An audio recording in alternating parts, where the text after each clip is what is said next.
I want to begin by thanking everyone for attending.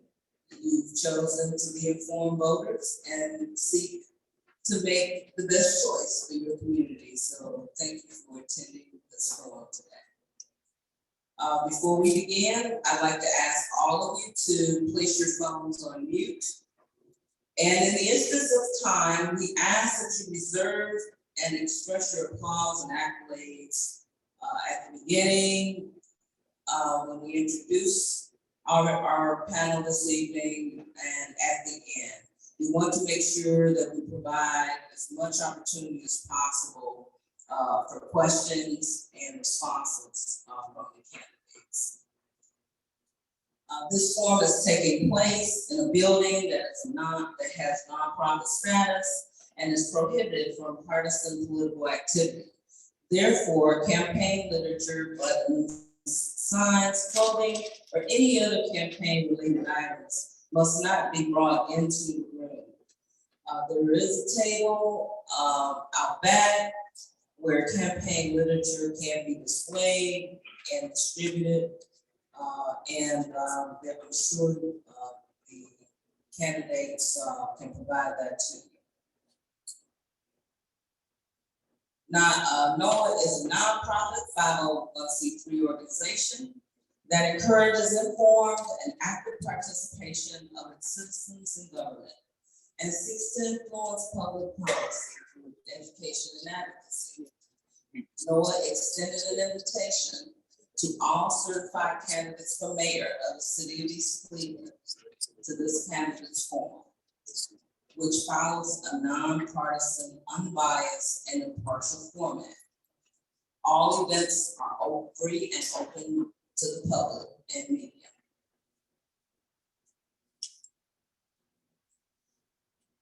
Now, a little bit about the format of tonight's forum. Candidates are expected to adhere to time limits. Our time limits for tonight. Well, first let me let you know, we do have timekeepers.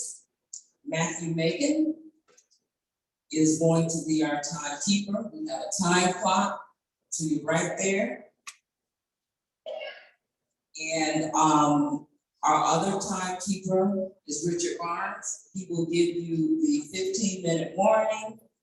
I'm sorry, 15-second warning. 15-second warning. And the stop sign. Can you hold the 15-second warning up so the candidates can see it? And the stop sign. Okay. All right. And our opening closing remarks will be 3 minutes. Responses will be 2 minutes. And any rebuttals will be 1 minute. The audience is invited to submit written questions. Our NOAA community ambassadors have provided cards for this purpose. Cards will be collected by NOAA ambassadors. And if you all will raise your hands so folks can see you, they have cards and they will be collecting cards. So if you have a card that needs to be collected, please raise it in the air so folks can come around and get them, and they will be providing them to us.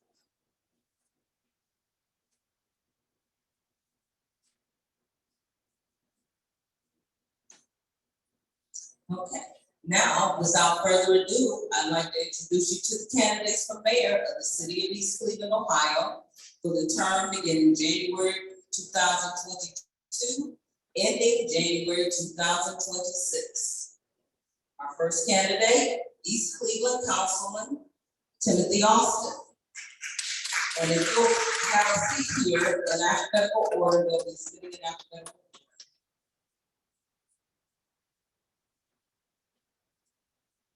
I'm sorry, one too far, Mr. Austin, you can sit here. Yep. East Cleveland resident, Twan Billings.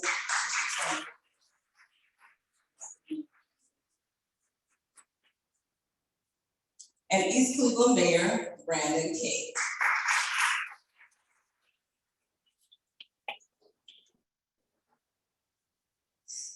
An invitation was also extended to persons Juanita Gowdy, who declined to participate, and Council President Corinne Stevenson, who did not confirm participation. Oh, I'm sorry, who confirmed her declination today. Thank you. We have selected the order of the opening and closing statements through a random drawing. And our opening statements will go as follows. First will be Timothy Austin, second will be Mayor King, Councilman Austin, Mayor King, and third will be Mr. Twan Billings. And at this time, I'll open the floor to Councilman Austin for his opening statement. Thank you.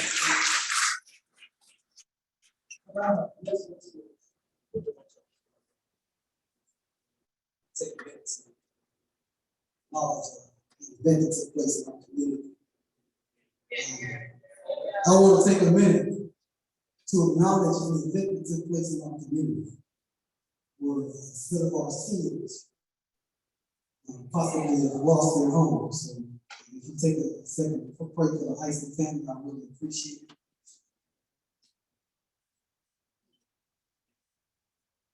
Amen. My name is Timothy Austin. I'm a retired military veteran after 27 years, 5 months, and 3 days. I retired and came back to East Cleveland to take care of my family and spend a lot more time with my grandchildren. I'm also a current member of the Great City Council who has had its challenges, and we continue to seek to resolve them.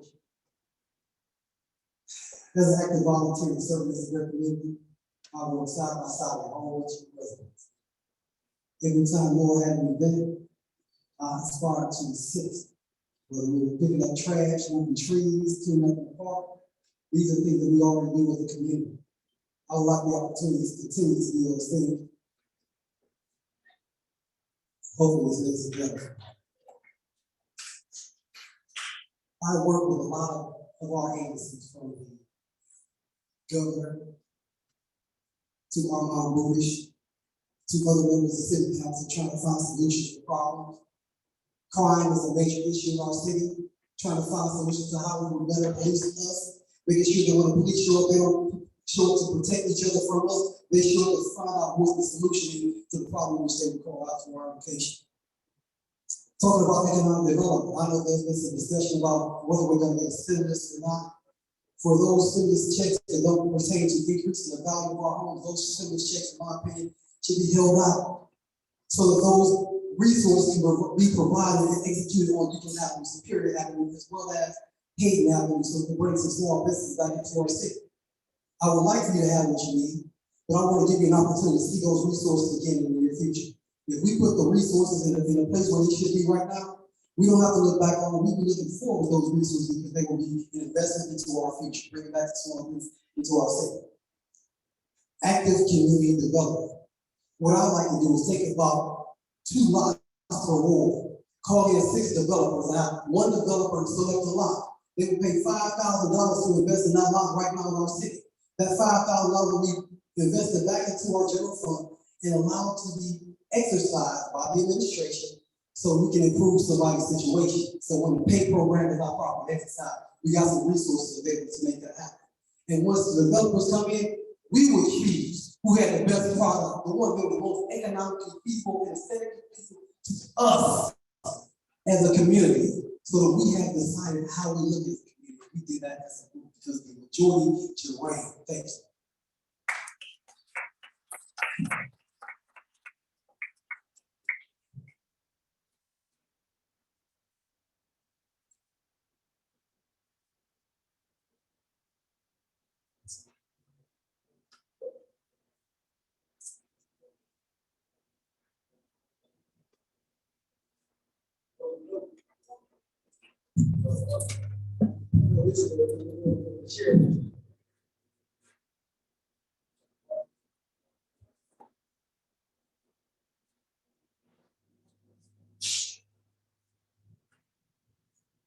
Check one.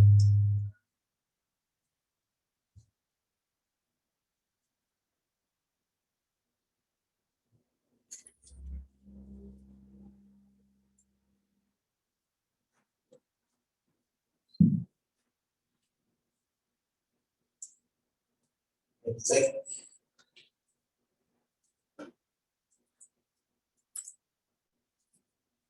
Good afternoon, Ms. Cleveland. I'd like to thank our hosts, thank the church, great organization, of which I am a long-standing member, for having this event tonight. Also, I'd like to thank you for coming out.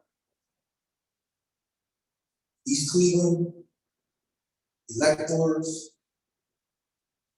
I want to start off by letting you know that there are cities across this county having elections, having mayoral elections. There is an unspoken rule, standards, if you will, as to the mayoral race, as to candidates in the mayoral race. East Cleveland, we must not lower our standards. We must hold people running for the office of mayor to those standards. Check any other city having a mayoral race. There is no candidate in the race who does not have a bachelor's degree. I hold 2 master's degrees, 2 master's degrees. I am the only candidate in the race with a 4-year bachelor's degree and then some. Another unspoken rule, standard, cannot have a criminal record. It wants to be the mayor of a city. We are our standards. A couple years ago, someone ran for the mayor of Cleveland. They had the goodwill to go and have their record expunged. East Cleveland, we must not lower our standards. East Cleveland, I would ask you to be leery. Be leery of a candidate, or anyone for that matter, who shows up at your door and all they have to say is something negative about someone else. Never offer their qualifications, who they are, what would make them a good CEO, right? To be honest, maybe you don't need a 4-year degree. You created Microsoft, will give you that. Google, Facebook, barring that, what are your qualifications? What are your accomplishments? The reason I know so many of you is I've been with Noah since 2008, active and putting in work. Not just that. What with me tonight? Non-political card. Because many of you know me. On here, it talks about the work we've done together. I've worked with many of you in your neighborhoods, on your street, to resolve your quality of life issues. I can tell you exactly what I've done, and I'd like to pass this out. It is non-political, and it tells you what I've done. Thank you.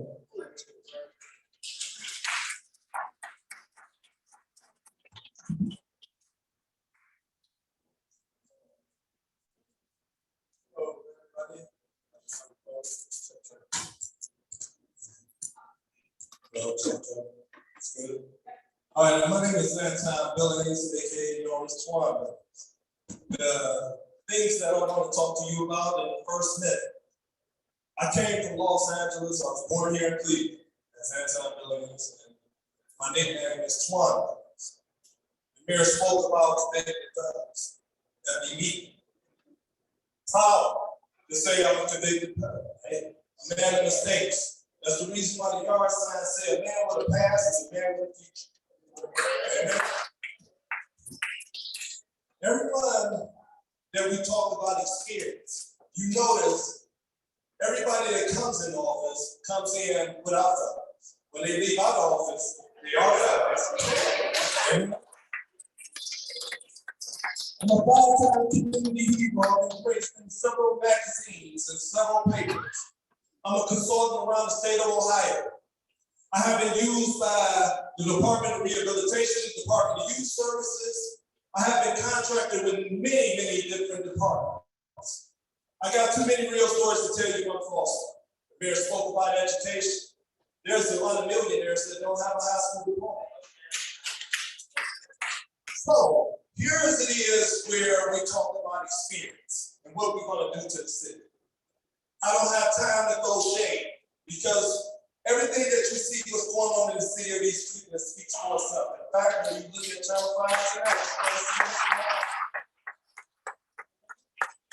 I will say this, even with a felon, let me make it clear, it's not just one felon. The whole key thing is about experience. Who do you know and what do you bring to the table? It's a relationship. One thing that the mayor stated, and he's right, you gotta have something to bring to the table. You gotta know people, relationships. I headed up a nonprofit, I got my own radio station. I headed up businesses doing this for a long, long time. I have trained police departments all through the state of Ohio. Who do you think gonna be better than train police officers? Somebody with a degree or somebody who lived on the other side of the wall? You train them, okay? You gotta know about the old before you're able to appreciate the new. When I walk up to residents' porches, I'm able to tell you, I'm a convicted felon. Guess what? First thing residents say, hey, I got a pass too. So the key thing is let's not get deranged about the past, whatever, talking about each other's back. Right now, we're going to talk about East Cleveland. What do you bring to the table? Now you have an opportunity with the people that's in office right now. You see what they bring to the table, right? So that's the wonderful thing about what we're going to do right here today. I've been in East Cleveland for a long time, right? I work for the school district and the police department. And I'm like, oh, that's okay. Despite of everything that has happened, I have been in contract all over the state of Ohio. If anything, I can show you better than I can tell you. I'm sure I'll work. Thank you.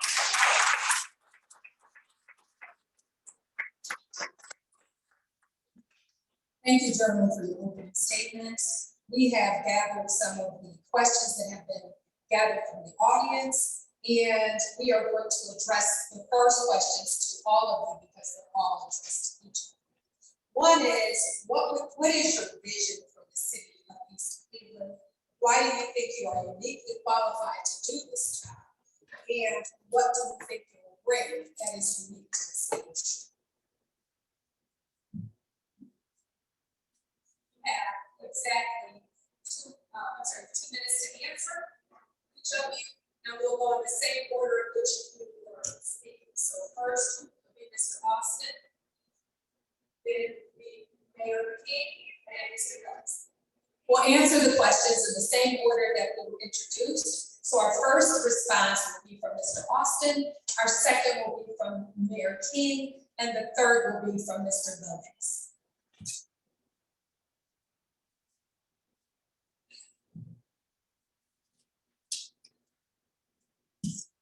Got about 30 notes about how I would answer this question as to what I would do for the city as my vision. First of all, I'll take the opportunity to take an inventory of all of the commercial structure that not occupied.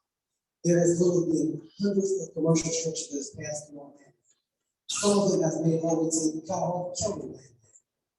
So my vision would be to make it so that if a business comes from the side, needs a place to come to, I will open the doors so they can get to our city. By investing those resources that we will never see again if they're given away via micro stimulus or the, I guess, how can I say, the customized stimuluses that are going around the city right now. Take a look on Legal Avenue.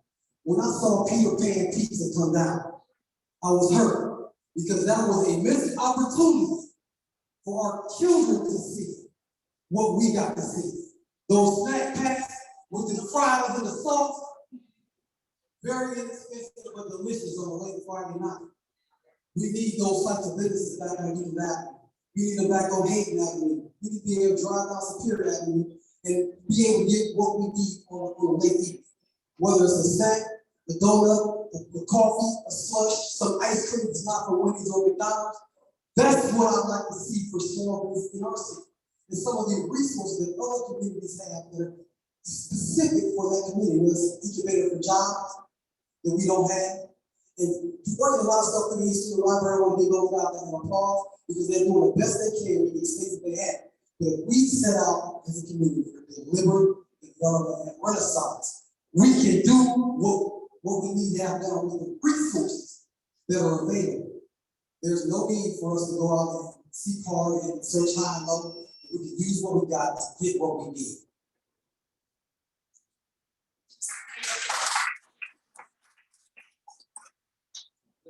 Yes, thank you. Vision, unique qualifications. My vision for the city of East Cleveland is a revitalization of the city in which I was born and raised. Rebuilding East Cleveland together is my tagline. What makes me unique is I have the training, the background, the experience, and now I have 4 years of demonstrated commitment, integrity, and the willpower to move this city forward. I have brought in over $25 million in counting in resources to the city through grants, many of which I personally wrote. Combined, I have brought in more money than the last 4 mayors before into this city. We've seen the new roads, working on Euclid Avenue now, thanks to the Department of Transportation. Our relationships with the county, in particular, Armin Boots, the executive, and Cheryl Stevens, our county council person, Lee Road is being done. Superior, going south into Cleveland Heights, will be done. All at no cost to the city. Those are relationships that I've developed, my administration. Again, grants. We have new streetlights, new traffic control, right? That's what makes me unique. That's what my qualifications are. I can't tell you what I'm going to do. I can tell you what I am doing. And many of you know it because many of you have been part of it. Let's continue moving East Cleveland forward and building East Cleveland together.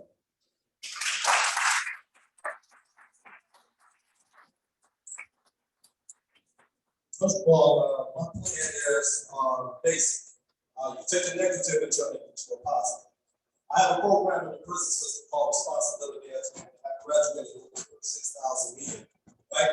So one of the plans is taking one of the apartment complexes, bringing in men, women, giving them skills.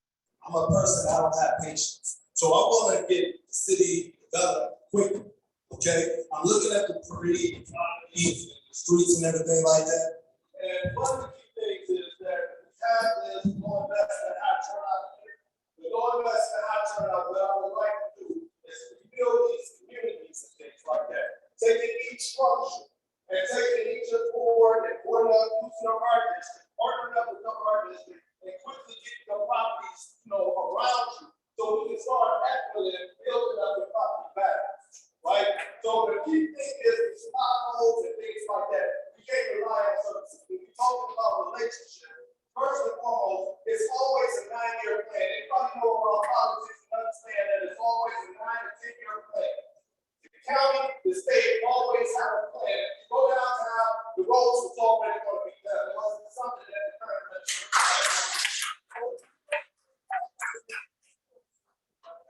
without a plan, you use that man with a plan. If you have to have a plan when you come involved in this, this is involved around people's lives, and you gotta remember to jump. Remember things like that. Administrations over the last 10 years have been tricking the residents and lying to the residents about the plan for our things that they have to do. So all of the things that we claim that we do are not guaranteed. One thing for certain and 2 things for sure. Again, a man without a plan, you use by a man with a plan. You bring in something to the table, and you want to get what you want. Okay? Thank you. We have redress. So for 1 minute, you can redress the question. Hello? King, thank you very much for the information, I appreciate it. However, the coronavirus brought us some tremendous dollars to our city. There was the influx of $13 million this year. I'm sure you won't take credit for that, Mayor King. And then there was another over $2 million worth of coronavirus dollars that came into our city at a good time. We needed those dollars to truly help our economy. Now, how they were maximized and how they were leveraged or how they are to deleverage. Because there is some information out there that's not been verified anymore, brought before council so we can actually execute. And those are facts. So yes, we do want to help by the grants that you were able to bring into fruition. Some of those grants were pre-positioned grants. That means that the sewer district had grants already coming. It's not about filling out the paper. So, and I'll just tell you some of the facts so you don't misunderstand. So, and be advised, there's some state routes, there's some county routes, some states and county. Thank you, sir. Actually planning those well in advance. Thank you. Mayor King, would you like to address Mr. Wellington, address and we will move to the next one. So that we are all clear. County and state literally have thousands of roads. You think you could ever was from the Department of Transportation radar to be service? Absolutely not. It is through my relationships and through me asking the Department of Transportation to resurface Euclid Avenue. That is how Euclid Avenue got done. One of the things I've always maintained, I can show you the emails. I can let you talk to me. You don't have to take my word for it. I can verify it. Others will tell you things that they can't verify. Now, the other one was the coronavirus fund, right? I'm glad you brought that up. Let's take the coronavirus out of the equation. When I took office in 2016, we were $5.2 million in debt and deficit. This year, at the end of April, we were $8 million to the good.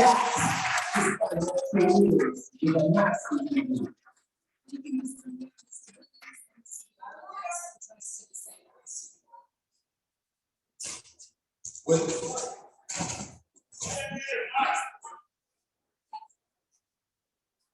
I don't know what it is, Mama. But however, we talked about, as far as the allowing us money and everything. It's funny that, anything that's the truth for was sending in test of investigation, but for some reason, monies keep coming up missing. That's first of all. So I don't know when we keep talking about that we're doing all this, that, and the third, but with money keep coming up. Second of all, our mayor don't live in our city. So you don't have to start keeping people. I'm tired of our people lying to our residents. That's the problem of what we have. The true fact of the matter is that if we want to bring something to the table again, we got to be honest, transparent, and everything else. The mayor claimed that he removed the dump out of East Cleveland. Who removed the dump? The county and the state representative moved that dump up out of here. Do not listen to this guy. I'm tired of the lies.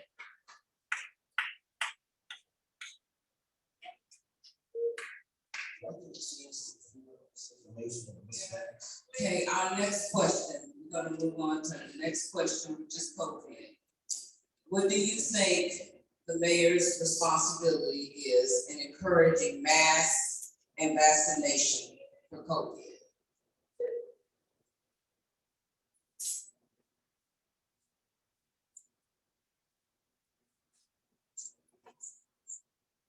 We'll be starting with Mr. Austin.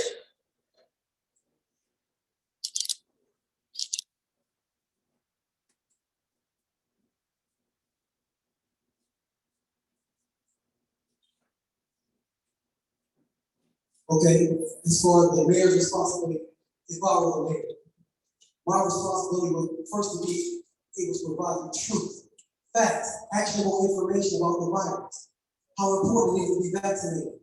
I started my series of vaccinations already because I care about it. It's not something I wanted to put in my body, but I know in order for me to come before you, I wanted to do the best I could to make sure you were okay. So once I start getting more information about Board of Health, about how that affects our community disproportionately, I know that providing you information is solutions to how how you can be tested regularly if you choose not to be vaccinated, so you know not to hurt your loved one. So you know where to go in the event that you had a loved one that was of age that didn't be vaccinated. Those are the inputs that I feel like we need, because lack of information literally kills. So I will give you the information from straight from the horse's mouth whenever possible, and not just depend on what we're going to get off the TV, because we have those professionals coming to our community in a forum much like this and tell us what left and right links we have and what we can expect in the event we take the vaccine series, and or if we don't take the vaccine, because I think that's something that we all need to know. What are those long-term impacts of taking it? And what are those liabilities? We all know that you don't compare it to when you're not vaccinated at all. It's an every final pay. So you have to ask yourself, do you want to, I'm leading from the front. That means that I took the vaccine because I cared, not because I wanted it. No, I didn't. I'm doing stuff like taking sea moss, all these other natural supplements, if you will, because I want to remain strong. I will tell you that it's important that we go out as individuals and find solutions to those ailments that attack our body. And coronavirus is one of those ailments. Please take it seriously. It's my recommendation that we find a vaccine that works best for our bodies and take it.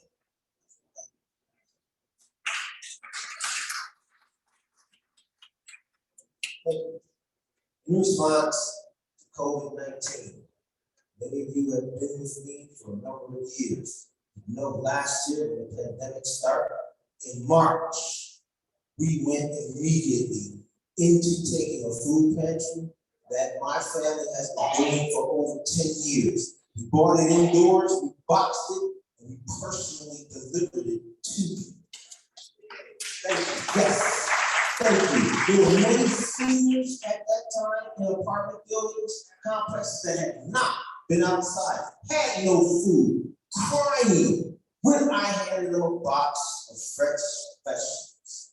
What's my response to COVID-19? We were the first city in the state of Ohio to provide free testing down at the MLK. And yes, not only did we provide free testing on multiple occasions, we went into a number of apartment buildings to test seniors that wanted to get the test. More response. I've always encouraged people to get the vaccination, to the point where the relationship that I have established with Governor DeWine in February, we were one of the first cities in which he came to sponsor a vaccination event at the Salvation Army. Thank you. Yes. My response to COVID-19, I encourage you all to get vaccinated. Encourage those who you know and love, you know who haven't get vaccinated, like my brothers, get vaccinated, please. Thank you.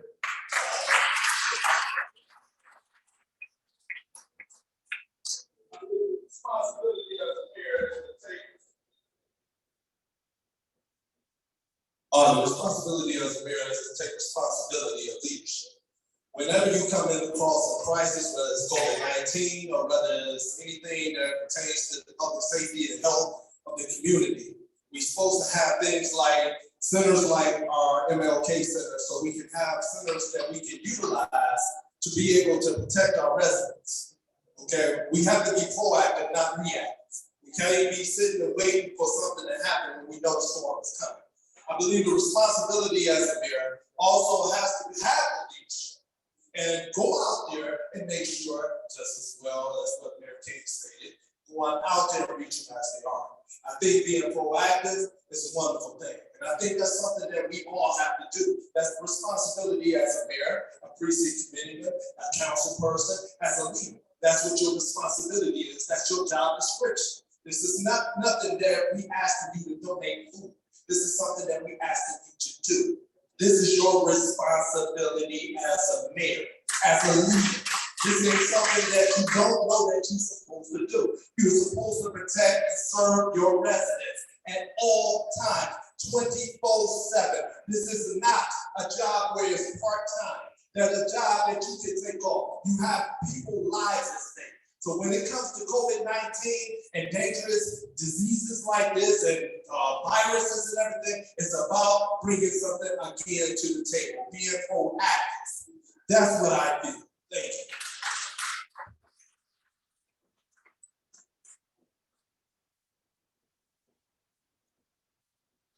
Another question here. This question is to all also.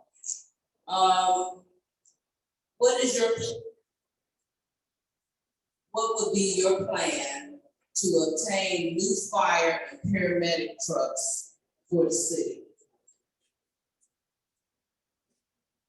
Mr. Austin. Thank you, Madam Moderator, last grant.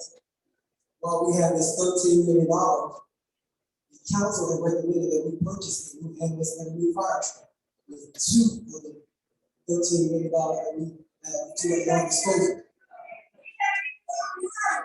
I like it when you tell me that.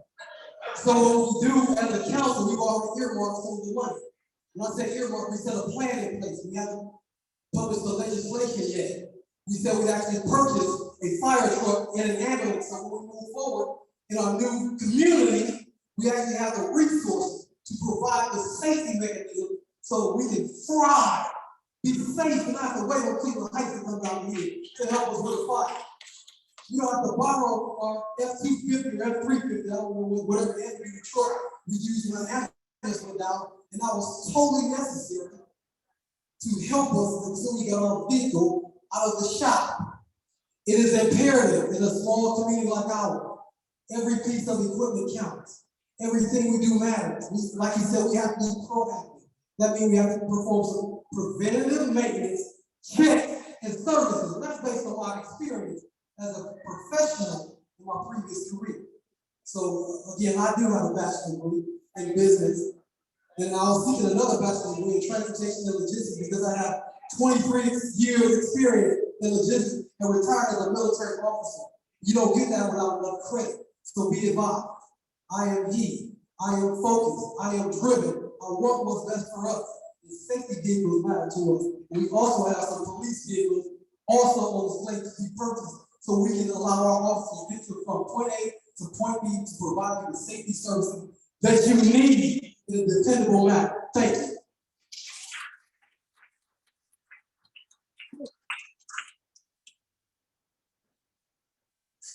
Thank you. Councilman Austin is in the room. I see Councilman Smith also in the back. When I tell you I can get you the documents, I can get you the documents. For the last 4 or 5 years, I've been working to rebuild our financial status, our financial borrowing ability. For over a year and a half, I've been working on a master lease, $1.5 million, that I reestablished our credit and have it on the table. It's been sitting in council's purview for 9 months, Councilman Austin. It's been sitting here, right? That is what you do. You rebuild your credit. For those of you who have financial wherewithal, literacy, you know that is a proper thing to do. I have a new ambulance, a new ladder truck. We got a grant for a 100-foot ladder truck that is under production now. 2 salt trucks and a street sweeper. We need our credit rating.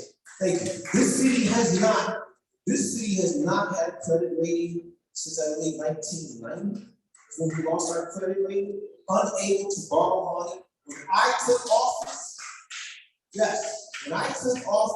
we had to prepay for our equipment to be fixed at best equipment. We had to prepay. They would take it, give us an estimate on the repairs, and we had to prepay. Now they issue us credit. Now we can take something, drop it off, come back to it. Right?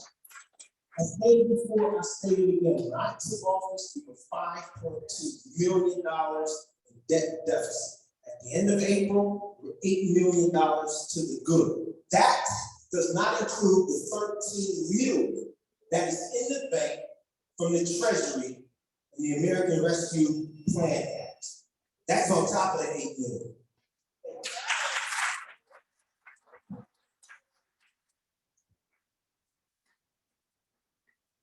As far as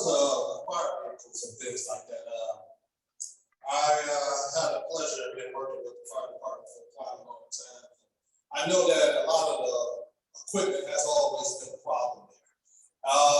As far as that is concerned, of course, you definitely need better rents, right? The key thing is, as far as, like you said, you gotta have good credit. But here's the problem that, I'm from the shoulder state. I mean, I hear a lot of talking, but I don't see the fire trucks.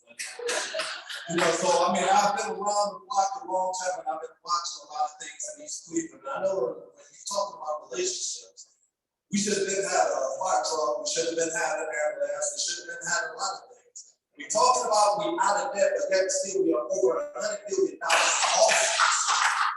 don't want people to know that. That being said, I don't know how we can say that one is working for the other, but however, I think that the key thing is when it comes to our public safety, you hear the police cars and the ambulance driving up and down the street. These vehicles have broken down with people's bodies inside. So I can't speak about anything about the finances and everything like that. Council don't even know the finances, so I can't nothing to speak about it. So I'm not gonna stick my foot in my mouth. I'm just gonna go with this. Trust me on that. However, like I said, man without a plan, use that man with a plan. My thing is I'm a bishop. I rebuilt a lot of things by myself, coming out of the penitentiary, doing 13 years, and I have done a lot of things. You know what I'm saying? I have did a lot of things. I own 3 houses. I came out doing it homeless. So I know that without a plan to go out there and go fish, you gotta go fish in order to bring something to the table. And that's one of the key things about being a person with a background, because you learn to hustle. You learn to go out there and get, because people tell you, you can't do anything in life. Just like I said, you can't be a man. We're gonna prove that to be different. Thank you. Yes, 1 minute to redress. so thank you. Something I forgot to mention. Many of you know a former council president by the name of Joey Grant. Joey's Grant house burnt down, I believe it was 2016. You know why it burnt down? We did not have a 100-foot ladder truck. That March, I sent the firemen all the way down to Oklahoma, if I'm not mistaken, to buy a used 100-foot ladder truck. That was in March of 17. Since then, we've also acquired a new EMS, as well as a used EMS from Solar. So I have been bringing in safety equipment. Everyone knows it's always safety first. I've increased the number of police officers and the number of police vehicles on the streets. Thank you. Next question is in the same vein.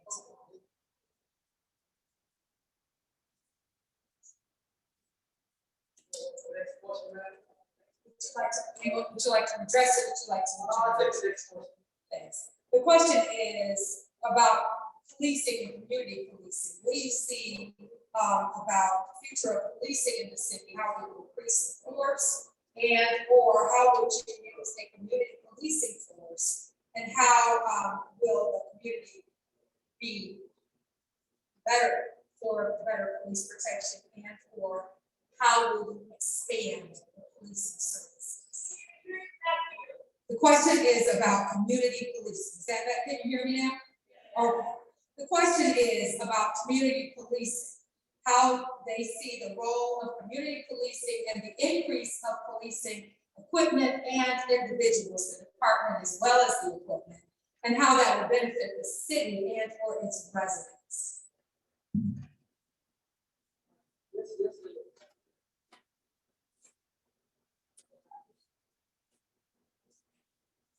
I'm gonna deal with the issue of policing and community policing and how that will look in an Austin administration. Right now, we have 2 community police officers. It would be my intent that all police officers feel like they are community police officers.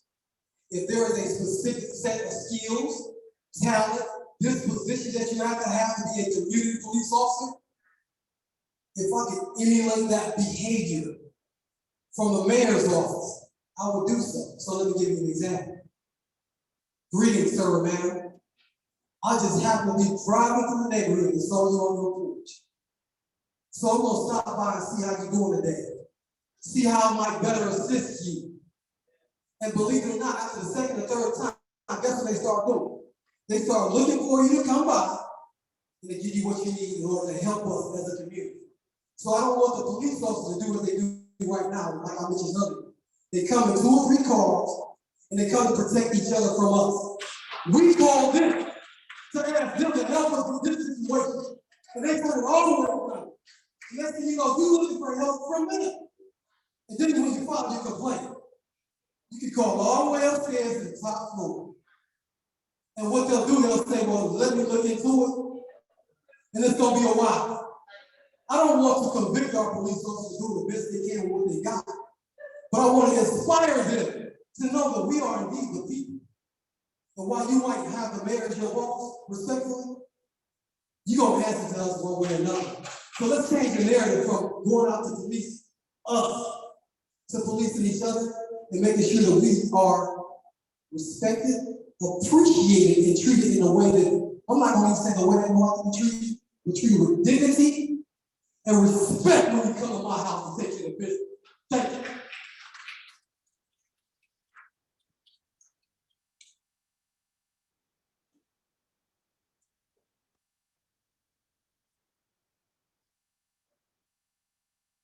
Okay? Thank you. So many of you heard me do this speech before. Community policing is something that's near and dear to my heart. When I grew up in the city, we had community policing. I can remember Copeland, Johnson, seeing me at the library, seeing me at Shaw Lanes, and they would say, I don't know which one of the key boys you are, but why aren't you in school? You don't get out of here now, I'm going to call your father. I talk about community policing. I brought back community policing. Before COVID hit, it really took us away from seeing each other. I had the community police out at your events, right? I had the community police out at your events, in your backyard, at your gardens, at other events, church and whatnot, to speak with you. Because when the police know you and they show up, it's not, hey, officer, it's, hey, Officer Johnson. And he'll say, hi, Miss Smith, what's going on? And it makes for an easier confrontation or an easier episode in bringing safety to the community. Community policing is very important. It's something I've stressed since day one. Thank you.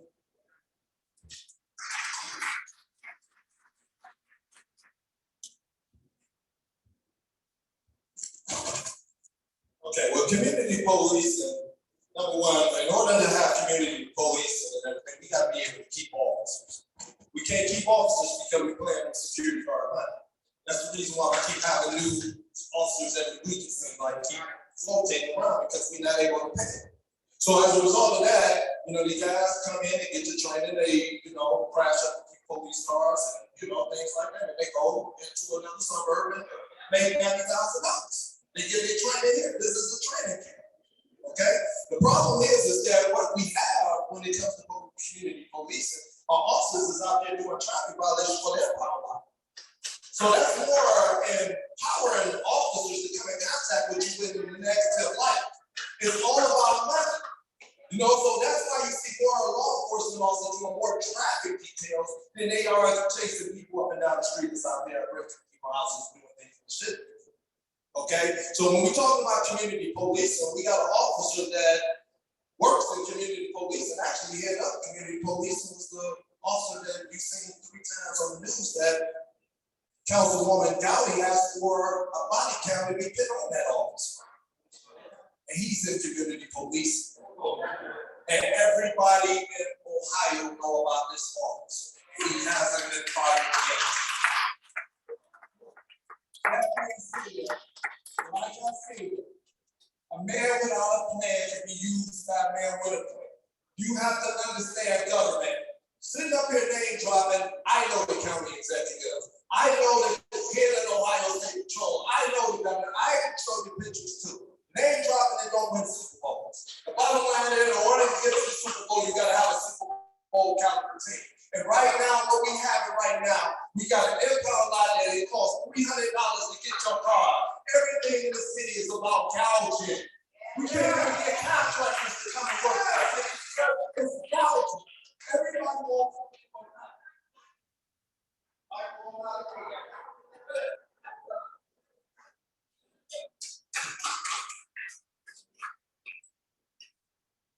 Yes.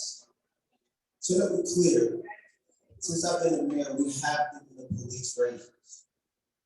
We are currently in contract negotiations to further increase the raises so that you all understand everyone, I do mean that every position inside the city hall is grossly underpaid per industry averages and standards. I am raising everyone's wages. Everyone has got a raise, everyone will continue to get raised until I get them up to a living wage and beyond so that they are comparable with their counterparts across the county and the states. Thank you. Mr. Watson, please address. Thank you very much, Madam Moderator. I just want to clarify one thing. When the mayor says that he gave the raise, no capacity to do so, the council had to do that. So there's certain things that I can't say I did because I'm not the mayor. So this is an opportunity to tell you what my future plans would be if I got lucky enough to earn your support. So I just want to make sure we delineate the difference between somebody that's already there with the resources and the capacity to tell people go left, go right. Don't do what I say, do what I do. So when I pull up on the scene or somebody called me and say the police cussed out the black woman over on page like she was a dog. Get back to City Hall and okay, that's just the way they talk. That shouldn't be the way they talk. That should be the way they get their reprimand for the first time. The second time they go ahead and get the street because we won't tolerate that in our city. Thank you.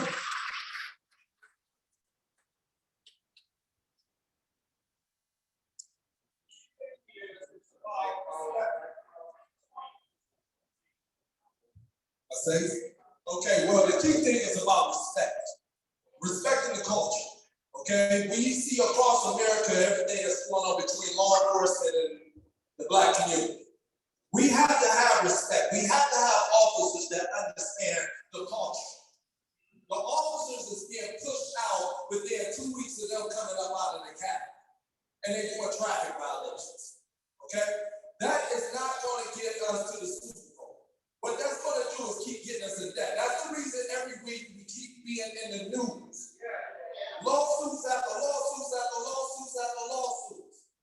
We got these guys flying up and down one-way streets, almost hitting kids and things like that, and we dare say that we are community policing. There's no community policing out here because the person that he's sending to these parks and everything is the people that say they don't want that officer there. So that all being said, again, thank you. Okay, thank you. Our next question is addressed to Mr. Mayor King. Will the city provide, will the administration provide an opportunity for residents to have input on how the $26 million in COVID relief funds will be spent, and will there be transparency regarding the spending of these funds?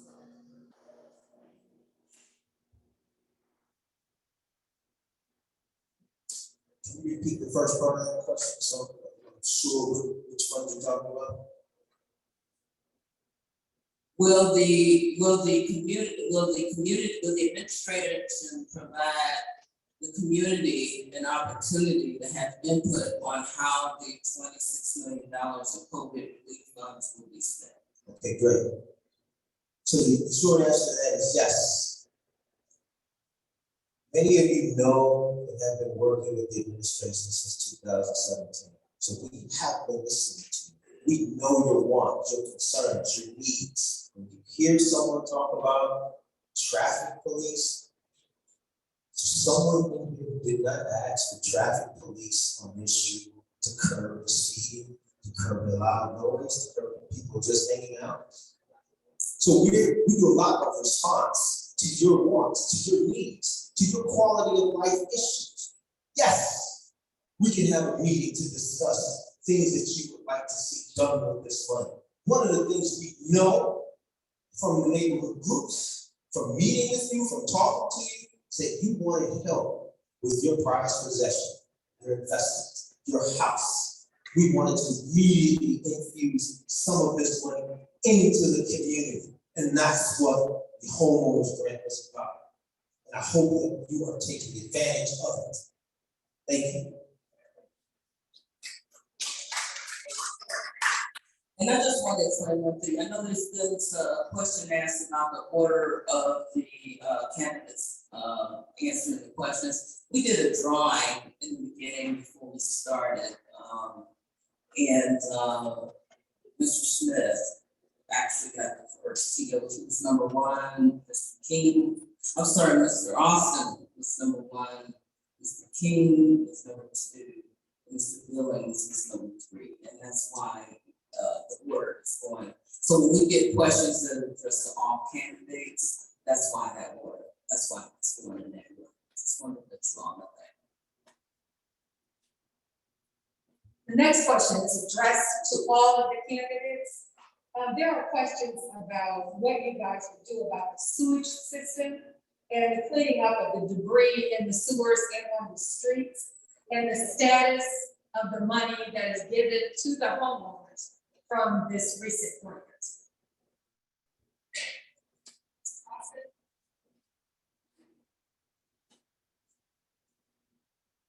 Almost our city, finally. So with our sewer system, I don't know if you knew this, about 3 years ago, 2-3 years ago. Say that? Well, maybe no more than 3, because I've only been on the council for 3 years and change. But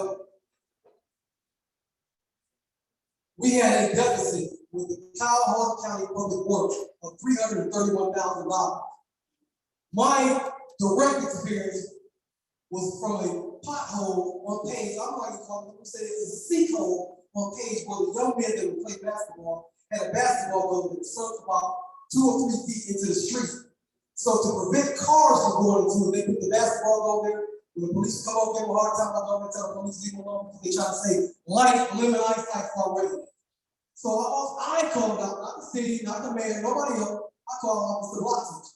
Mr. Bloxage came out, we and Councilor Smith back there, and we talked about how we can get to a place where we can return to routine maintenance on our sewer system. So to get back there to routine maintenance, we had to pay some money. So I proposed legislation, through calculation, where we can actually get that paid by increasing your taxes. Not popular, didn't love to add pay taxes on it too. So to make a long story short, the sewer maintenance program has been out of whack for a long time, before I came on council, but thank God, there was a solution that came. And that solution allowed us to get routine maintenance, and we're getting a whole lot more. So Travail Harper, I want to give you credit, because on one of our neighborhood 5 meetings, the sewer system, correction, the sewer department, public works were all on the line. There were certain places in our city where the slope was like this. So if the drain is up here and the slope is going, you're never gonna get water going out. So to make a long story short, yes, I do care. Yes, it does not. Travail Harper and the sewer district and the public works, we have to came together and we put together a plan to fix that. So we're fixing that, and I'm meeting right now today.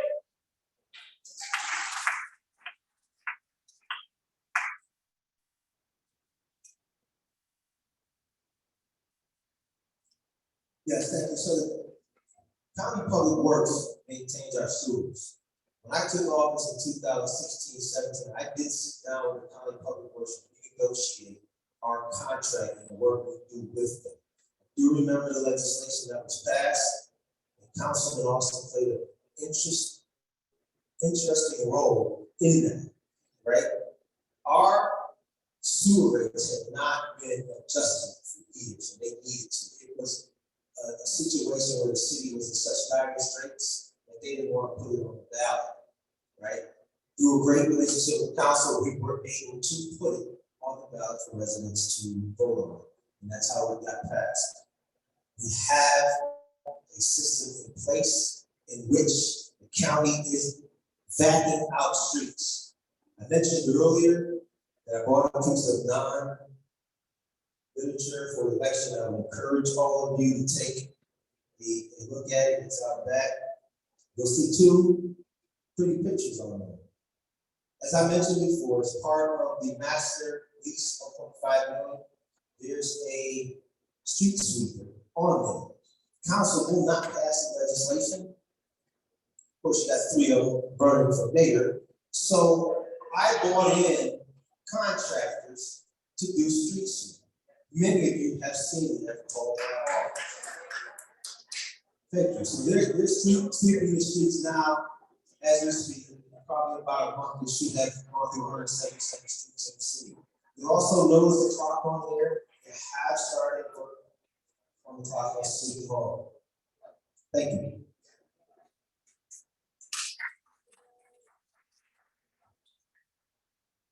I can't speak and comment on that because I'm not in office, so I can't comment too much on the sewer. The only thing I know is I gotta have water bills and high sewer bills and all the same citizens that I have talked to. They all said that their bills are still high when it comes to water and sewer. Now, that's a problem to me because in water and sewer companies, they can take your houses from you.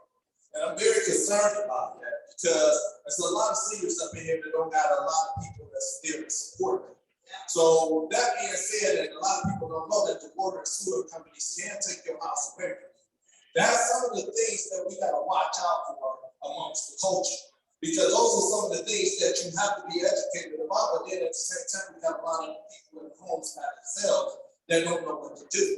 So the water company, they've been doing this in Cleveland and no matter which way, but I heard that they have been targeting East Cleveland pretty badly. And as far as anything about, as far as the street sweepers, we need a wheelchair ramp in the city of East Cleveland.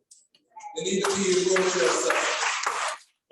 We don't need it because, they're gonna mess up the streets tomorrow. So I mean, sweeping the streets ain't gonna get the job done.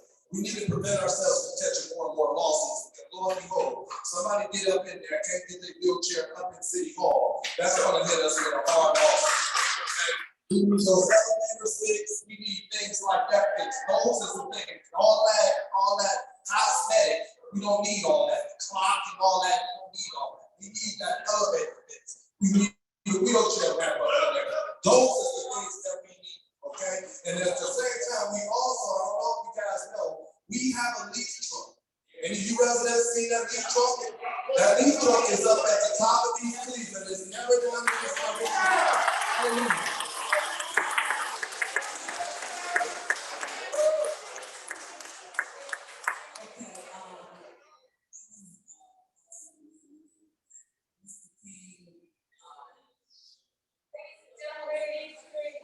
I just want to make sure that your literature should be out on the table and that we shouldn't be distributed here in this next. But we still want to make sure, since you are a candidate and we just want to keep everything.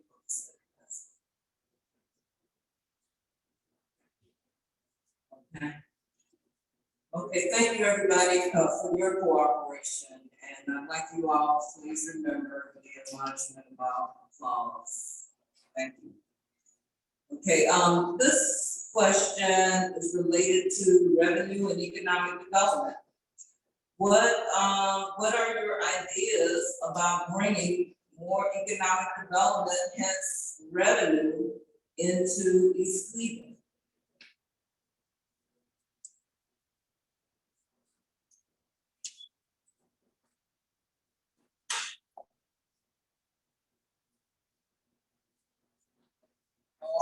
Yes. Revenue into our city. First of all, we'll take a look at some of the, I don't want to call them inappropriate streams of revenue.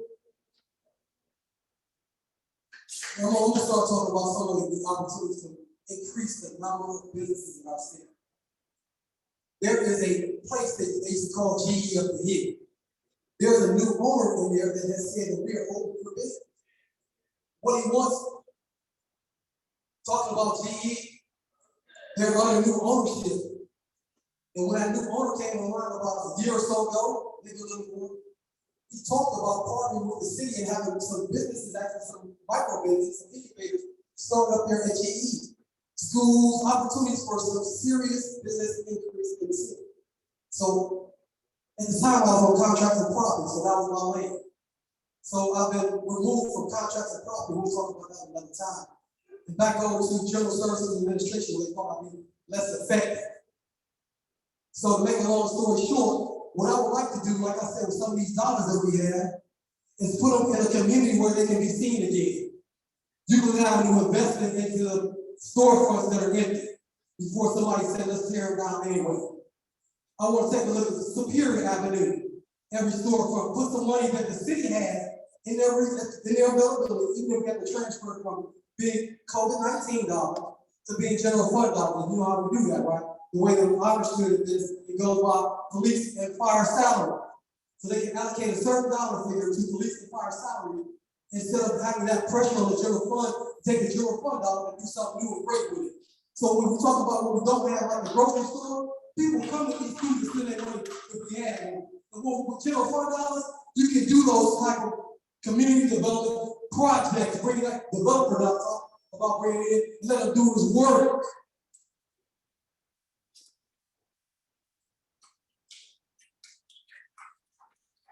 I don't mean to embarrass anyone or put anyone on the spot, but if you don't have a proper education, you simply aren't going to understand economic development. A supermarket and a grocery store, pure for profit, is not going to come into a city that can't afford to pay the workers, can't afford to pay the overhead.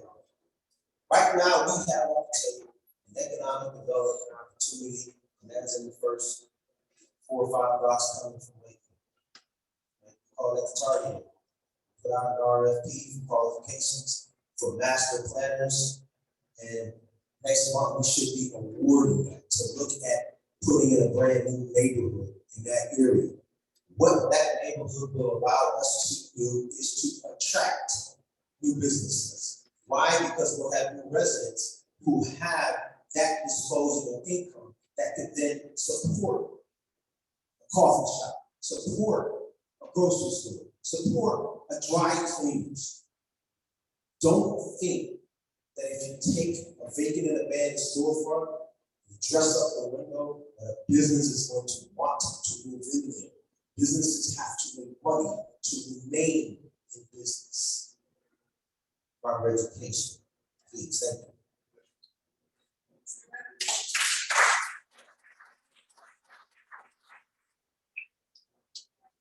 So, okay, so when we're talking about economic development, we losing residents. We went from 17,000 down to, from what I'm understanding, 13,000. I didn't fact check that, but I'm hearing that we're trying down to 13,000. I'm pretty good friends with working at Home and Day Supermarket, and I asked him to take me to supermarket school.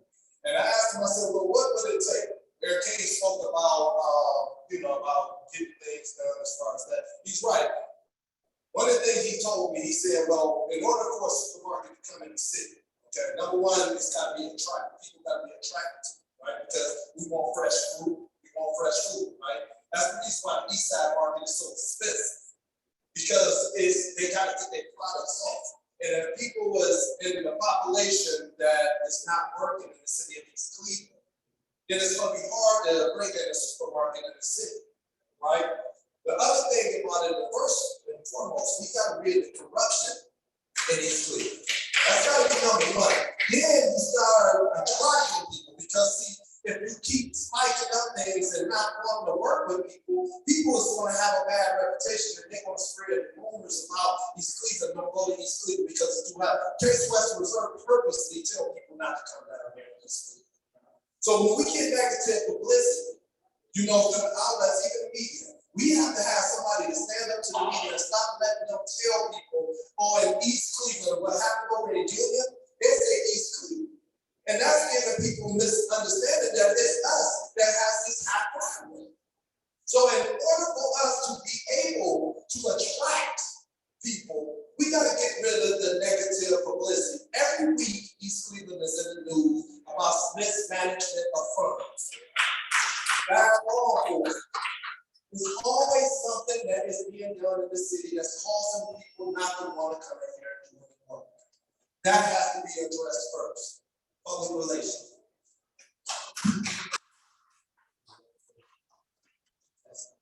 So thank you.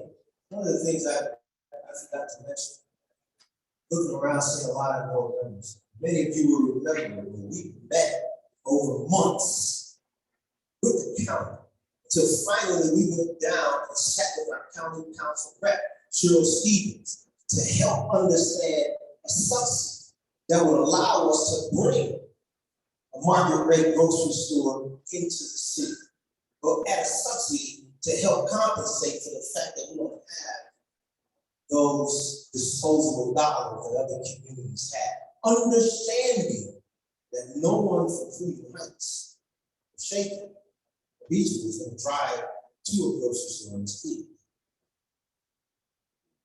Finances. You hear a lot of misinformation about the city finances. I assure you, check the web. Our finances are online. Every month they are updated. Many of you know we're in fiscal emergency. They're going over the books at the state level.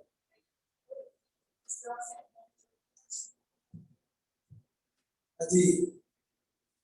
There are folks in here that have been working on that grocery store team. And I really don't want to put you on the spot, but it's coming. So in the meantime, I don't want to put any words in your mouth. It almost said he said do nothing until then. I feel this brings a business in here right now. So when the children leave school in the late evening in the wintertime, they can walk by a storefront that's open for business and not boarded up on Houston Avenue, on Superior Avenue, on Hayden Avenue. That's what makes sense to me. I'm a simple guy. I want to be able to walk by a store that's open as opposed to one that's boarded up. Simple. Thank you. One of the things too, here's another thing. I don't know any, residents that would prefer to stay around the county jail. They have discussions about putting the county jail in our city. And I don't know the residents that's gonna want to stay around the county jail. That's number one. And number two, as far as businesses is concerned, we gotta build up our tax base. That's how businesses and that's how cities is ran. It's by tax base. You don't have to have a formal education to understand economics. You don't have to have a driver's license in order to know how to drive.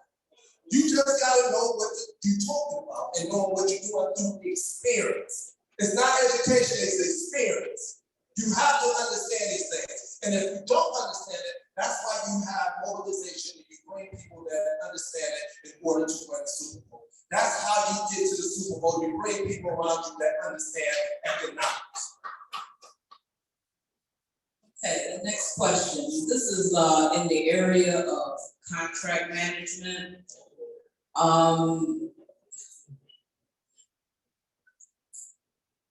Contractors often, the contractors, especially the street contractors and contractors that are doing public works projects, when they finish, they leave a lot of garbage out on the street. They leave concrete is left behind, asphalt is left on the sidewalks, waste asphalt from contractors, rocks, glass is left behind. If we have business owners responsible for this area, and it often is left in the front of businesses. And it's an eyesore. It's an eyesore on the streets of East Cleveland. You would literally be fired for such a mess if you did that. From contracting, if the $3,000 homeowner project is to bring homes up, this is, I guess, the second part of this question, it's up to code. Each homeowner, no matter what their situation, should receive that money. Bringing homes to code brings morale up, brings up morale to the citizens. So I guess he's saying that, everyone should receive it. But the main thing is, what do you do about these deficient contractors who not necessarily shoddy work, but don't clean up after themselves and disrespect the city? And we can start with Tim. Great, thank you very much, I appreciate it. I used to be a contractor and also technical representative, and I also taught contracting in the college. I don't talk about that. But to make a long story short, I got a call from a resident in the middle of the brewer last week saying there was a whole bunch of concrete outside that one day tired looking at it. So what I did is there's no quality control plan from the city and no quality assurance and surveillance plan from the city. So every contractor is probably executed should have these things read.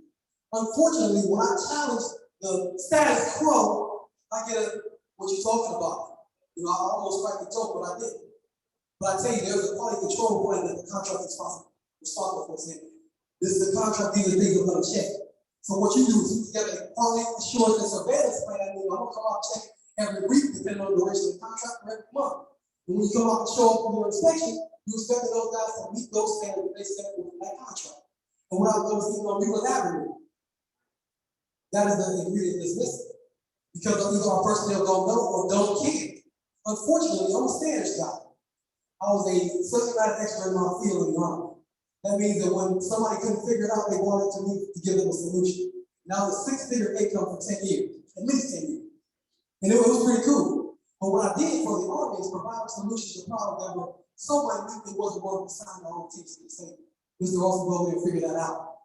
And that's exactly what I do. So I know that when that person called me about that concrete, I was like, okay, what big deal? Because I already know who got the resources to get those things moved. And I'm gonna tell you no. It used to be I could call the service department and they understand that I'm gonna be out there with my truck and trailer, help them out as much as I possibly can. But when I called like about 3 weeks ago, I thought, I'm still longer than that. Somebody told me don't do what the counselor said, have them call the mayor's office. I'm like, what? I've been doing all this hard work myself, and all I do is stop doing work myself, call the mayor's office, all this stuff I didn't know. So when I tell you I want to do this work, I got my hands and my feet in the game doing the work.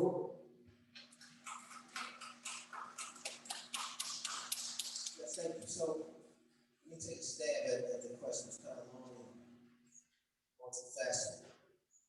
Over my time as being in mayor, we have caught well over 90 dumpers. We have taken over 2-3 dozen cars. Many of you know, and we have our councilman here that will tell you, we actually passed legislation to make it a misdemeanor to allow us to take your cars, your cell phones, your shoes for dumping in our city. It is something that is atrocious that people, whether they're from the city or not, will dump in our city.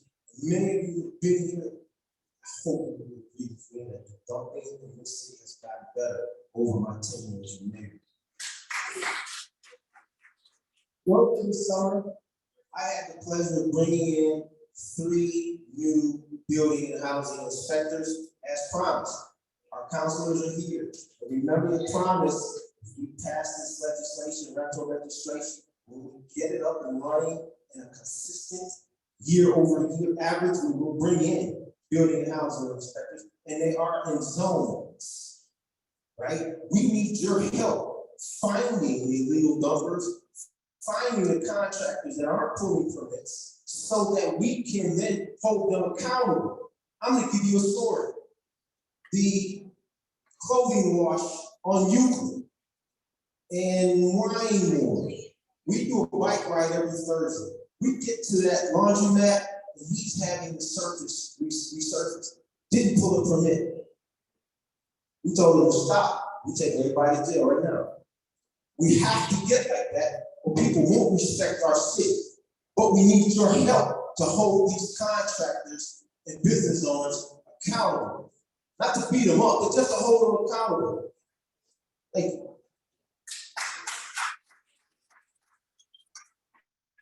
First of all, on all the roads, you don't see one resident on any of these roads. Okay, that's number one. On every road, and even in the school, even though the schools don't have nothing to do with the city, but you don't see an African American on any of those projects. That's number one. Our people is not working in this city. Okay, that's one of the key things that we have to do. Even if we have to incorporate the Fannie Lewis law, it's not hard. We have to get our residents working. Number one, put respect on the name. And in order for you people to have respect for the city, you have to have people from the city working. Okay? That's one of the key things. The other thing, as far as anything when it comes to this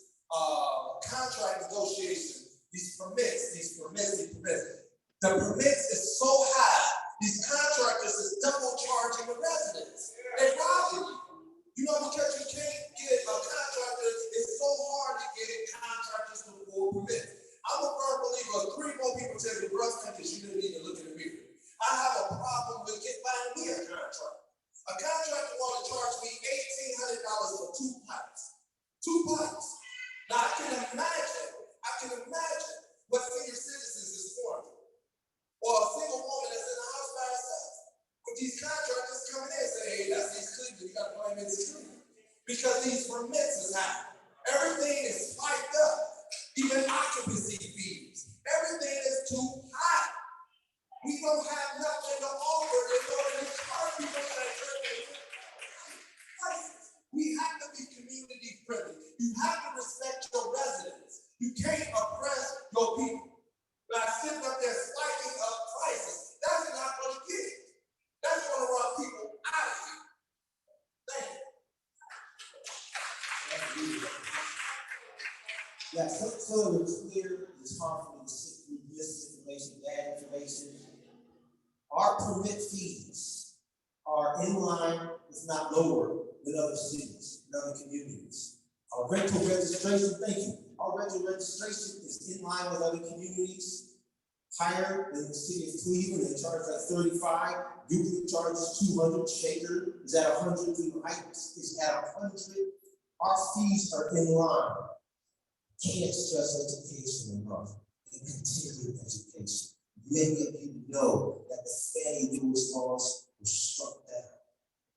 We have held the contractors accountable because we asked them to be good corporate citizens and hire African Americans, hire locals. Those of you who are in the game, you know how difficult it is for them to let an African American in that union. You know that, right? But I've seen African Americans on the job site, just not numbers that were really satisfying. Okay, this is going to be our final question of the night, and then we'll move on to closing statements. Oh, I'm sorry, Mr. Billings. Mr. Billings gets to rebut. I'm sorry. One of the things about it is that, again, when we talk about education, again, like I said, multiple residents have had this problem. Okay, multiple contractors have that problem. When we look at that list, you go to East Cleveland and pull the list and see how many African American companies is on that list. One. Okay, so I'm not making this up. I'm not sitting up here trying to sit up there now, but it's a problem within that problem. We have a problem within that problem. Residence is not working. The Fannie Lewis law was running good until the other culture struck it down. It was already in place. Okay? They did not fight for that law to continue. So, regardless of what happened in Cleveland, the fact of the matter is we need residence work. At the end of the day. Thank you.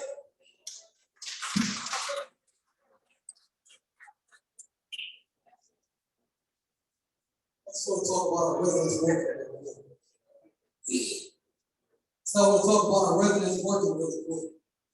The several job opportunities that come across our great city, and they require sometimes technical training.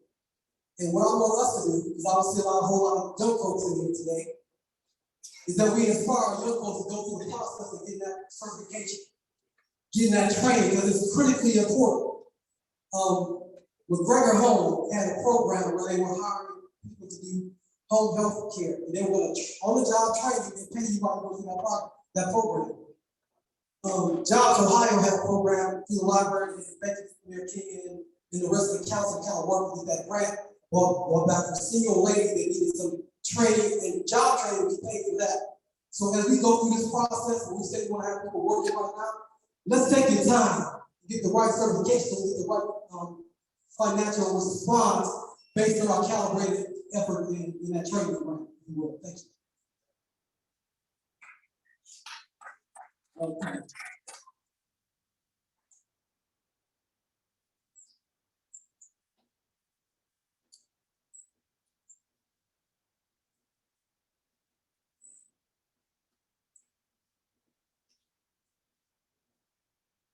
Okay, on our last question, we're gonna ask you the question, and then you can wrap your closing statement up in this question, and we're gonna have it 5 minutes each. Okay. Okay, so the question is going to be, what Why was it important for you to address the residents here at this forum tonight? And your closing statement.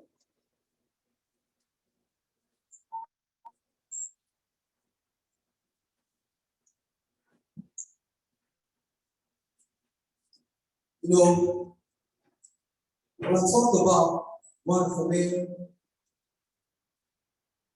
was heavy for me. Because it's a whole lot of stuff that I felt like I knew I would have to give up. I'm a contractor. I run my own business. And what I do is I try to help people. I hired about 15 homeless people the last year and a half. They broke into houses I was working in, stole tools. They learned something every day. They come out another lunch money, so I can give them lunch money, get them started. And I thought, this was almost a waste of my time. I shouldn't hire that person. But when I see them later doing a little bit better, I said, okay, well, for the good of my community, I close those doors to that company. I will. Because I open the door so I can have an opportunity to train people to get better at taking care of themselves. I don't know if you noticed, but for the last 3 years, I've been teaching summer series at the Salvation Army. Teaching whoever showed up. If I print 100 flyers, 10 people show up. If I print 50 flyers, I might get 3 to 5. So I see a faithful few residents that actually show up for the training this year. And sometimes they say, well, I couldn't make it, I wasn't available. But I said, I'm not gonna, if one person would have showed up off and teaching training like it was 100 in the room. And not because I'm so cool or smart, but because I care so much. I know how important it is just for one life to be changed. So if I gotta close the doors on my company so one life can be changed, I'm gonna do that. I didn't run for council because I felt that council was becoming less than beneficial to the community as professionals. I cared enough. When I stepped out that table, I read my information. I retained the information I read, and I was willing to share with whoever wanted the information so that it could be better. Whoever. Even if it ended up sometimes being a member of council that didn't understand because the book was this fat. So I went through the book, got the information, and I don't want to call that person out. But they asked me. They didn't say they wanted the mayor to share it. They didn't want the professional in the city hall working to share it. They wanted me to share it. They didn't like me in public, but they knew the compassion in my heart because I cared enough to get the information. And once I was willing to share it, I didn't make that person feel less. I shared it in a way that said, I want you to get this. Because when it's come to the decision time, I want you to make a good decision so that these residents can get what they need. And sometimes the good decision is very hard to come by. So if you've been keeping up with the council meetings, the council after YouTube page, so you go out there and see for yourself how I always voted as if I thought about what thus says the people. That's what matters to me. I'm gonna be okay. I'm gonna be okay. I retired from the Army after 27 years, 5 months, and 20 days. 5 tours in combat, 2 Bronze Stars, a whole bunch of other awards that a whole lot of people didn't get. I went to the toughest school because I knew it was gonna be a challenge for me. I knew that when I came out, my medal was gonna be running. Because I cared enough, because later on, somebody gonna benefit from my safety capacity. Somebody gonna understand that when I look at a contract, I'm reading from start to finish. I understand what a contract right item is. So I know how much, what color is the money mean. Unfortunately, somebody tried to make some money. I did. The color of money means that if we give you money to buy this, and only this, that means you only need to buy that. That don't mean you take the money, you do something else with it. And that's what they're having sometimes in the administration. They say, well, we changed the legislation. I said, man, if it wasn't for the needy of the people, you would be changing that legislation right back. Because then nobody give you permission on this council to change the color of the money. So don't get it twisted, like the council is twisted, because we're not. Sometimes we have to perform. I can only talk to myself, the council sits back in the back. Because we fight so hard for you, and we have to put it in a way that we put pressure on our other folks. You know, the best thing that this actor in the back did was show up to me. Because there was some legislation on the table that wasn't going to get passed if they didn't see the residents from Ward 3, Ward 4. So residents even showed up from Forest Hill to say we care enough. And when the opportunity came for those other folks that did the pressure to vote, they voted like they was in line all the time. So I don't need that measure of pressure to do the right thing for you if I had the opportunity to win your support as a mayor. Because I'm telling you right now, I push hard for what's right. I do. And I had all kinds of little notes I was going to share with you because it showed the mayor in a bad light. I chose not to do that today because I want y'all to know that I'm a man of intestinal fortitude, a man of integrity, a man of great will, a man that's willing to do the work required to figure out a solution to make this all better. I'm Councilman Austin. I want to be the mayor, and God bless you.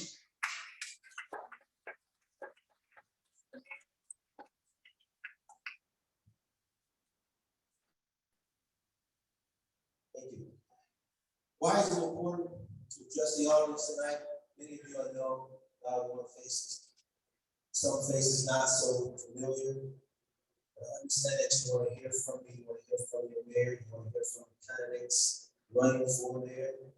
So I'm here tonight to address any questions or concerns you may have had of me. And if they have not been addressed tonight, feel free to call my office and I will talk to you on the phone and or stop by your house to further clarify any of that. I'll say it again. Anything you need, anything you hear from me, I will give you the documents. You'll have to take my word for it. Some of the things I'm most proud about, being born and raised in the city. Education aside, how many other candidates can tell you about Bob? Can they tell you where the bowling alley is? Can they tell you how many movies you did? Can they tell you where the post office was? Right? Where the original post office was in the city. See, I was born and raised in the city. I truly care about you and this city. I started my administration with neighborhood groups. And at one point, we were over 14 neighborhood groups. COVID has kind of making us take a step back. But to date, the neighborhood groups have spent over $3.5 million addressing your quality,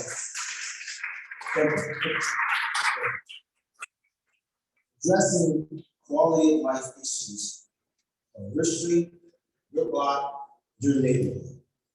Why am I here in front of you? Because I care about you. I care about this campaign speech. Here today, I'm Brandon King. I'm the only candidate to this race with advanced degrees. I'm the only candidate for 40. Masters in marketing, management, second master's in urban development and real estate finance. One of the things I will assure you, yes, you don't need a college degree. You create Microsoft. Trust me when I tell you, if you don't have a driver's license, don't drive. It's not worth what will happen to get people over to have a driver's license. I believe that over the last 4 years, I have demonstrated the value of my training, of my background, of my education, my dedication to this community, to this city, my integrity. And on the back, over $25 million in counting in resources that I have brought into this community. I have had a Republican governor here 3 times.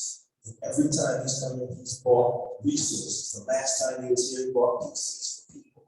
Through a relationship with Avant, who was the company that bought GE, company that we've been to 2 or 3 times this summer with new investors, with new businesses, because East Cleveland is open for business. Trust me when I tell you, if you don't have the qualifications, you simply cannot do this job. I believe, East Cleveland, that over the last 4 years, I have earned your vote. Be leery of someone who's going to tell you what they're going to do, what they could do, what they could or would or should. I believe that I have shown proof. I believe that I have earned your vote. I'm here tonight to ask for your vote so that I can continue being your mayor. September 14th is the election for mayor. I am Brandon King. Thank you all.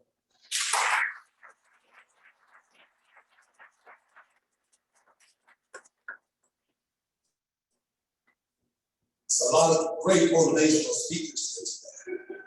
And I would say this much, listen, I have made a lot of bad choices in my life. And I have never heard such a bunch of mess in my life. Here's the key thing. I can tell you, I lost my mother to breast cancer, okay? I did 13 years in the penitentiary for a crime that I didn't see. Not saying that I was an angel. And yes, I'll come to people's porch and I'll let you know, yes, one of my biggest flaws is my temper. But my temper is all about my passion, about caring about people. The mayor talked about experience and giving to people and things like that. I'm a convicted felon, an ex-gang leader. And guess what? I still got more experience than him. You can go to any judge in Cuyahoga County and they know who I am. Not through a bad way, because I praise around in the community to help them. Okay? The county executive, before the county executive, the county executive I was working with him before he even knew who he was. So I mean, I can name drop, and many of these people in here know that. I have worked with school board. I was contracted with many different police departments as a convicted felon. They contracted with me to build on resources, to understand about how to go about doing things. Real estate development, all around the state of Ohio, Lake County, everything else. See, I'm from the Show Me State, and I know many of you from the Show Me State.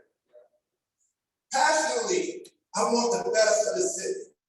I supported this man. Let's get down to the seriousness of this. That dump that was down was serious to me. A man taught me during the time I was serving time, act as if. That's the reason why I just decided to back off gangbanging and being an idiot. I lost my mother, and my little brother was the one that took care of my mother. I wasn't a man to my mother. I went from the N-word to being a black man. I understand the respect and responsibilities to being a man. And like I said, I respect this man. I was behind. But when I see that he did not live in his city, breaking the charter, now don't clap, please. Because anything that's the truth will stand in the test of investigation. All the things that you have been seeing and written and all that, you can check it out. We can sit up there and throw darts back and forth at each other. And I'm not going to get up into that. Because we can sit up there when you're talking about somebody's felonies, we can talk about his family and their families. So don't sit up there and pour no darts. But the thing about it, don't go around till you live in the glass house. Now, I'm a strong believer. I ask cops when I train them, and when I go out in the community, I speak in colleges and different places. How many people in here have made bad choices? Raise your hand. How many people have made bad decisions? And raise your hand. How many of y'all have done things you never was taught for?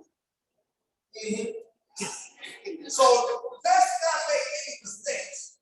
My life has been a mistake, I will admit, but I have changed my life, which gives me the ability to go to young black men and talk to them. That's the reason why so many people know me. I have been in the front cover of the Scene magazine, front cover of the Cranes magazine. Oh, let's not forget Ron Richards of the Cleveland Foundation that got me in the Cleveland Cranes magazine. Many times, like I said, 5-time community hero without a degree. Okay? Saving lives. Going around contract. Like I said, that dump, these towers that's on top of our babies. Yeah. These radiation towers. How much 5G is that pumping out over us? Do you realize how much cancer that can be? I don't sit up here and just take something. You know, you give me something and I'm cooking for food and cocoa pops. You remember when we had that nightclub up there? Yes, let's get the nightclub up in here. Yes, it's going to be great for this week. You see what that turned into? That dump. When they said, oh yes, it's going to create jobs. You see what that turned into? I would agree with him about education. I would agree with him. I don't want to do this. I'm going to be honest with you. But I know I got far more experience, and we can lay down. He got that card, I can lay down my resume, and I guarantee you will speak for itself. And at the end of the day, you can speak for what you say, but at the end of the day, I know more people, and I have been more successful than you. So at the end of the day, 15 minutes on the breakdown, and I will say this. I care about the people in the city. I want the best for all of us. But I do not want to die up under his administration. I am tired of the way that this man is running the city. He do not live here, and if he's gonna sit up here and run the city, live.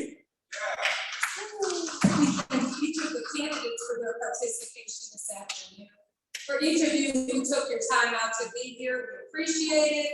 We do want to make one final thank you to Councilman Austin, Twan Billings, and Mayor King. Thank you for your time.